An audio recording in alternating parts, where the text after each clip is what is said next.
मित्रांनो, आज एक प्रश्न असा आहे, जेव्हा जंगलात वादळ येतं तेव्हा कोणती झाडं सर्वात आधी कोलमडतात? ती झाडं जी खूप ताठ असतात, जी वाकायला तयार नसतात, आणि कोणती झाडं टिकून राहतात? ती की जी लवचिक असतात, जी शांतपणे त्या वादळात वाहू देतात. मित्रांनो, आयुष्यही असंच असतं.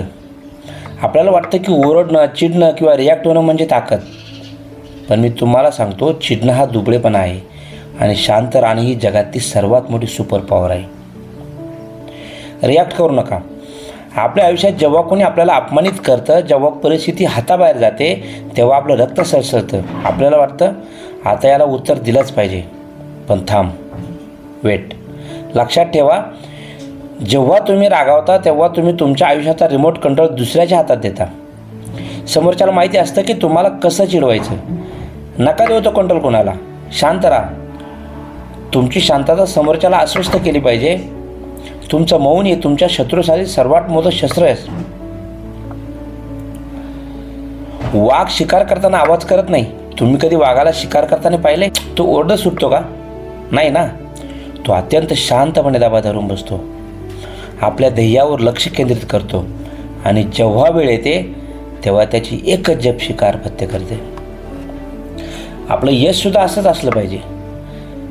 आपलं काम शांततेत करा आणि आपल्या यशाला मोठा आवाज करू द्या. ज्यांना वाटतंय की तुम्ही संपलात, त्यांना शब्दांनी नको तर तुमच्या कर्तृत्वाने उत्तर द्या. जेव्हा लोखंड गरम असतं ना, तेव्हा त्याला कोणीही ठोकून वाकू शकतं.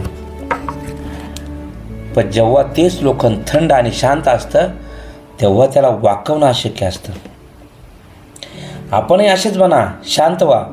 इतके थंड व्हा की जगातील कोणतीही नकारात्मकता तुम्हाला वाचवू शकणार नाही. म्हणजे जिममध्ये जाऊन शरीर कमावणं नाही. मजबूत बनणं म्हणजे अपयशानं खचून न जाणं. मजबूत बनणं म्हणजे कोणी साथ दिली नाही तरी एकटं चालण्याची हिंमत ठेवणं. आणि मजबूत बनणं म्हणजे स्वतःच्या मनावर ताबा मिळवणं. ज्या दिवशी तुम्ही तुमच्या मनाचे मालक बनता, त्या दिवशी जगातील कोणतीही शक्ती तुम्हाला हरवू शकत नाही.